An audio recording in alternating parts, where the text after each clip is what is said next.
shacabkii magaalada muqdisho ee sida nabdoon u dibadbaxayay ee cabashadooda sida nabadgeliyada ah u soo gudbistay iyagoon hub wadanin iyagoon waxba jajabinaynin wadooyinka ku dibadbaxayay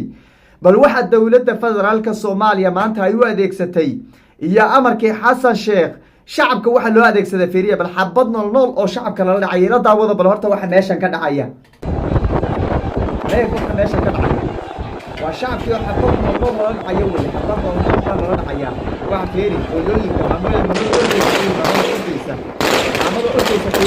waxa fiiri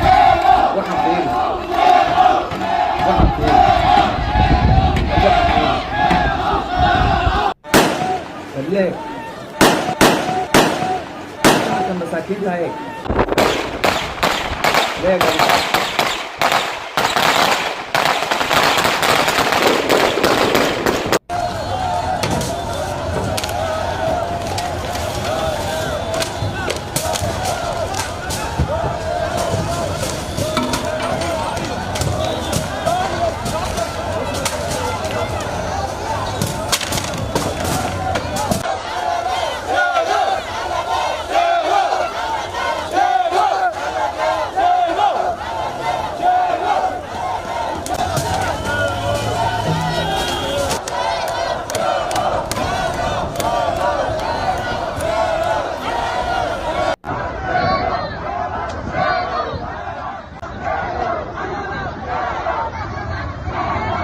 madaxweyne xasan sheekh waxa horay laga hayaa xilli ay dad baxayeen madaxweynihii hore ee farmaajo xilligu talada hayay oo boolis ay xabad dushooda ka rideen inuu yidhi shacab dibad baxaya oo dhagxaan wata qaran ma dumiyaan oo wax ma haleeyaan laakiin waxa haleeya qoriga askarigu uu watay la ridayo gacanta laga ridaya waxa haleeya waxa sidoo kale laga dawaan galiyay oo waxa way hadaladiisi kamid ahaa inuu yidhi qoriga sharciyaysan ee dadka lagu ridayo waxa ka badan midka aan sharciga ahayn ee magaalada dhex yaalo ha kalifina in midka sharci darrada la soo qaato isagoo ugu hanjabaya dowladii hore ee maxamed cabdullaahi farmaajo maanta maxaa dhacaya maxaa adiga ku muuqda shacabkii uu yiri shacab dibadbaxayo qori waxa weeye aan wadanin oo iska socda qaran ma dumiyaan wax ma haleeyaane qoriga askariga wata wax haleeya bal maanta maxaa adiga ku muuqda shacabkii sida nabdoon u dibadbaxayay shacabkii cabashooyinkooda soo gudbisanayay shacabkii dowladda ka codsanayay inay cadaalad helaan shacabkii ka dhibtooday waxa weeye dhibaatada la mariyay generaal waxa weeye sheegow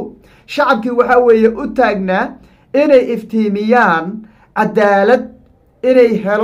inuu helo ninka maanta dulman ee la dulmiyey ee caruurtiisa lagu dullaayay ee gurigiisa la burburiyey ee beekamka lagu garaacay ee tiknikada lagu weeraray ee maanta xabsiga ku jira ee intii la soo qabtay waxa weeye haddana dambaska madaxa loo geliyey ee generaalka ciidana shacabkii noocaas ahaa ee cadaaladda raadinahayay ee u baahnaa in xaaladooda la dejiyo ee u baahnaa in waxa weye cadaalad ay helaan ee u baahnaa in waxa weye loo dejiyo oo loo qudbeeyo oo laga waxa weye lala dareen la noqdo xabad nool baa loogu jawaabay xabad nool baa loogu jawaabay xabad nool baa loogu jawaabay waxa weeye wa kuwa hooyooyinku cararahayaan ee duqeyda waxa weeye duqeyda waaweynaa wa kuwa yaa loo adeegayaa marka haddii dadkii loo adeegaysaa loo gelayo oo xabad nool loo adeegsanayo oo waxa weeye aan la tixgelinaynin oo rabitaankoodii waxyaabaha ka cabanayaan la ogaanaynin oo waxa weeye xabad nool loo adeegsanayo oo afarta gaarintii waxa weeye cabdibile laga istaagay dhigshi ka saaran yahay bogta laga gelinayo oo qiiq korkooda laga kicinayo yaa loo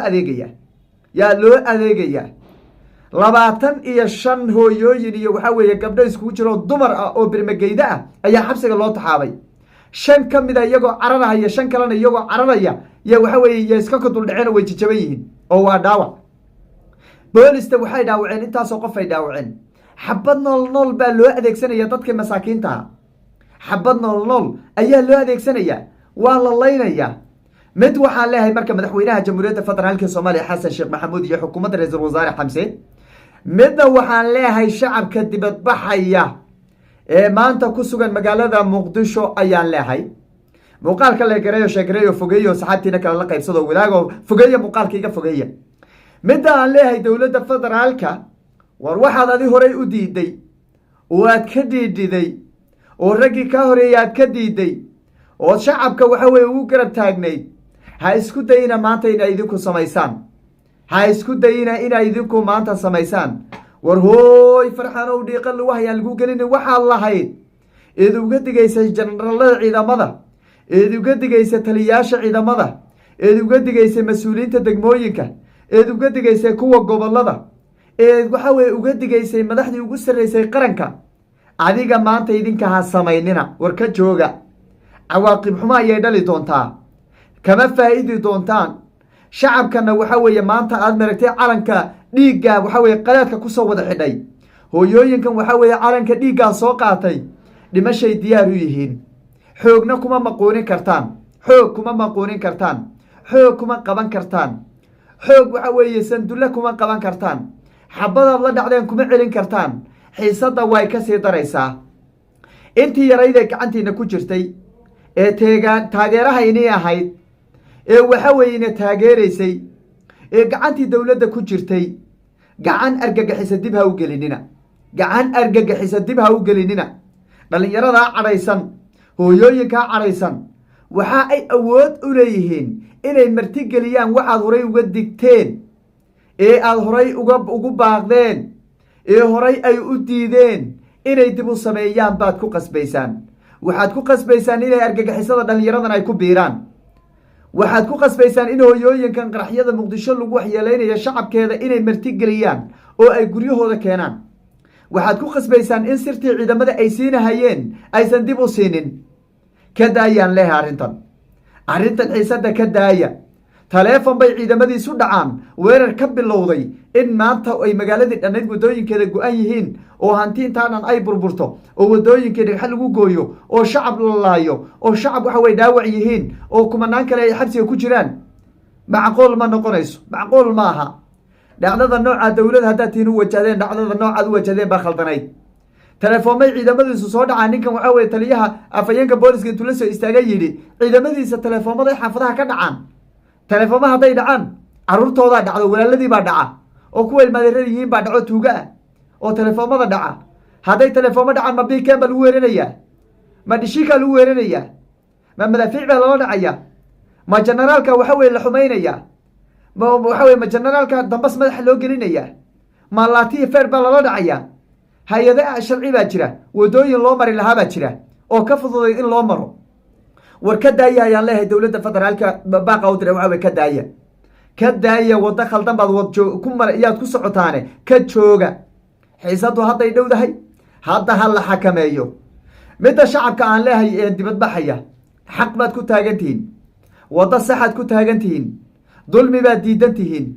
xanuun baa layna dareensiiyey xanuunkii layna dareensiiyey baa dowladda federaalka uga cabateen waddo saxan baad ku taagan tihiin kii dhintana waa jannogale kii dhaawacmana ilaahay baa u bogadhayaya laakiin mid baan iniga digayaa dukaamada iyo waxa weeye waddooyinka iyo waxa weeye meelaha aad maraysaan ha waxyeelaynina waddooyinka damage ha gaadhsiinina guryaha damage ha gaadhsiinina boob ha isku dayina inaad waxyeelo gaadhsiisaan dadka dariska iyo dukaamada aad maraysaan ha isku dayina dibadbax nabdoon baa la rabaa dibadbax nabadgeliyaa la rabaa dibadbax cabasho lagu soo gudbaystaa la rabaa dibadbax waxaa la rabaa aan cidna waxba loogu yeelaynin dibadbaxeenu sidaa ha ku salaysnaado yaana la joojinin inta waxa weye genaraal sheegow banaanka uu ka imaanahayo oo dowladda ay raaligelin ka bixinayso oo xaqiisa uu ka helayo oo magdhow uu ka helayo oo waxa weeye laga raaligelinayo dhibaatada loo geystay hal maalin ha istaagina 50 qof iska daa 50ka xabsiga la geeyay 500 qof hadday dhimato ma joojin kartaan dibadbaxa waad wadaysaan annaguna waan inala soconaa insha allahu tacaala waan ina gubaabinaynaa horay u socda ayaan leenahay dowladdu waxay ka dheeftay leedahay war dowladda markii horaan uga cabanaynay musuq maasuq oo waxaan kaga cabanaynay dhulboob oo waxaan kaga cabanaynay qabyaalad oo waxaan kaga cabanaynay waxa weeye qarandumis oo waxaan kaga cabanaynay ninjeclaysi haddii maanta ay ku darsato waxa weeye inay generaaladii ay kala doorato oo midna xabsiga dhigato midna weerar ku qaada midna ay disho horeyba waxaan la xawgii waxa weye generaaladii la laayay baan la xawgooda la seexan lahayn oo waxa weeye aan la joogi lahayn generaal waxa weeye farxaan qarool aan la joogi lahayn oo dowladdu iyadoo ay shir qooshay jenaraalle intaasoo boqol la shir qooday ma maalin walba ma waxaan oo kale dhowran karnaa ma dhowran karno dhowran mayno mudaaraadka waa la wadaya